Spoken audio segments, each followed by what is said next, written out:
Good morning, good afternoon, or good evening, my finest friends. Welcome to the 250th episode of the Tom Petty Project podcast. I'm your host, Kevin Brown, and I'm reporting to you from Gainesville, Florida. After the first day of the Tom Petty weekend for 2025, which I had, as I've reported out, the unbelievable privilege and honor of opening today. I was the first of two storyteller sessions, with Sean Murphy being the other. Brilliant Sean Murphy, who also knocked it out of the park. Brilliant guy. I got to tell you, the experience was everything I hoped it would be, and so much more. It was, for those of you who were in the room, thank you for the warmth, the community, and the support for, me standing up on stage. I've not connected with Tom Petty. I wasn't telling you stories about things you didn't know. I was telling you my story with Tom and Tom's music, and the engagement in the room, the fun we had with the trivia, and the 6 Degrees of Tom Petty was just a hoot, and it made the 45 minutes absolutely fly by. I was a little bit worried that 45 minutes may be a bit too long of me just blathering on about me and my podcast and, everything that Tom's music has meant to me over the last few years, but it just flew by. And I put that down to, again, the sort of sense of community and the love and the warmth in the room, which was just fantastic. Also, finally met yesterday my pal Pete Nestor, who I've been chatting with on and off online now for, 4 years, however long I've been doing this podcast. So it was great to meet up with Pete, and great to find out that, anytime you meet someone online, there's still that little question mark about, well, when you meet in person, are you going to hit it off? Is there going to be a dynamic there? And happy to say that hanging out with Pete today, again, at the show, was fantastic. Also got to meet a whole bevy of people yesterday, and then again today, and Carol Shapiro and Nelson, and just, I'm going to forget everyone's names here, but everyone I did meet, to a fault, was just wonderful and passionate about Tom, as you would expect, and just very accepting of a Brit coming down to Gainesville. Huge thanks again to Dan Speece, who organises, the producer of the Tom Petty weekend, for all his support, and he gave me a little pep talk before I went on stage, reminding me to slow down, and told me that, everyone out there, they're just there to listen, and they're there to enjoy this weekend, so don't sweat it, just go out there and enjoy yourself, which was good advice, and I went and did that. And like I said, Sean Murphy, who followed me from the Tom Petty Trail, which I used this weekend already to go and find the two houses that Tom lived in Gainesville, one that he was brought home to as a baby, and then the one that was his childhood home, which is kind of the famous one. And I posted a couple of those photos online to sort of show those. So that was a trip. And I walked from Tom Petty's childhood home to Lillian's music store, a journey that Tom would have taken, God knows, like dozens to hundreds of times, right? To go and buy Black Diamond strings, and to go look at guitars and do all those kinds of things. So just being in Gainesville and having that experience of sort of treading those same roads that Tom would have walked years ago. I'm not usually a kind of person who gets, sort of emotional about that kind of stuff, but there's definitely some sort of magic in the air when you get yourself into the right headset and you get yourself into the right mind space to sort of think, actually, this is kind of cool that, Tom Petty would have probably walked down the street to this very, very store the same way that I'm going through the park and all that kind of stuff. So I really enjoyed that. And then Gainesville's such a nice town. It's got a very sort of, it's a city, but it's got a bit of a small town feel to it, or this end of town anyway, like in the downtown core. So I really, really liked that, and I felt really safe and happy, and it's been a great experience so far. Also got to see some fantastic music today. Jake Thistle and Jeff Slate, I finally got to meet in person. Both wonderful people. Everything you would hope they are in person, just as much as they are online.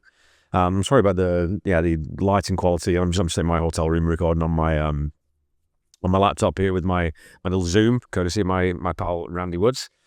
So yeah, watching Jeff and Jake finally, and Jeff played Heartbreak, which is one of my favorite songs of his, and he's doing it again tomorrow, I think, with the full band.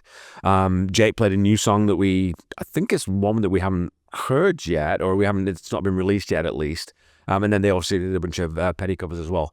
They were followed on the acoustic stage in the VIP area by Shine. Holy shit. Can this girl sing? Lady can sing and play guitar like a mother, you know what. I mean, she's just good. And I met her in the green room, such a warm, friendly person as well. So we're going to sit down tomorrow and have a chat for, I'm hoping, 20 minutes, 30 minutes. And I want to ask her all about how she came into Tom Petty's music and how the hell is she not a household name yet? Because seriously, listen to this woman sing, listen to her play, and just the personality that she puts into her performance, absolutely fantastic. Ronnie Gregg and Blackie Ray, or Ree, I'm not sure if it's how that's pronounced, were great. They came out and did a bunch of Tom Petty songs, and they threw a Motel song in there as well, which was really, really neat. Maggie Clifford did a beautiful version of Wildflowers, and then the Hogtown Bronze Bell Choir. So they've got this bell choir, you know, it's where they've got 2 bells each and they ring them, and they did, I think, 3 or 4 Tom Petty songs just with bells. So imagine sort of a Christmas concert vibe, but Tom Petty songs. It was wicked, wicked, wicked cool. Then it was general admission, so the doors open for everyone to come in. It wasn't the VIP anymore. And Nolia Joy and the Ramblers. And if they're around tomorrow, I definitely want to try and get them in the room as well to speak to them, because I got to tell you, man, they ripped the freaking roof off, even though it was outdoors. They did an unbelievable cover of Honeybee that was just absolutely rocking. So I love that. And they're all university students. They're also, there's this music program, I think, at UF, I think. I wasn't really listening when they were announcing it. But they're all young kids and just a tight band and really, really rocking. So really enjoyed that. And then we watched a little bit of the Shambles, but then me and Pete, you ended up leaving out because we only wanted to eat and just sort of get a bit of time to chit chat. So I think we missed Jake playing with the Shambles. I think maybe Jeff was on stage, so we missed a little bit. But of course they're going to be playing tomorrow, so I wouldn't have missed too much. So all in all, day one has been a roaring success. I really enjoyed myself. Being up on stage was, again, a little bit nerve-wracking to begin with, but you can't be too nervous in front of that group of people for too long because they're super cool and, again, super, super supportive. So just one more thank you to everyone in the room today at the Heartwood Soundstage for making this old guy feel at home in Gainesville, Florida. Tomorrow, looking forward to, of course, the main event is going to be Jake Thistle and Jeff Slate. We're going to be playing Wildflowers in its entirety, and I cannot wait for that. It's going to be amazing.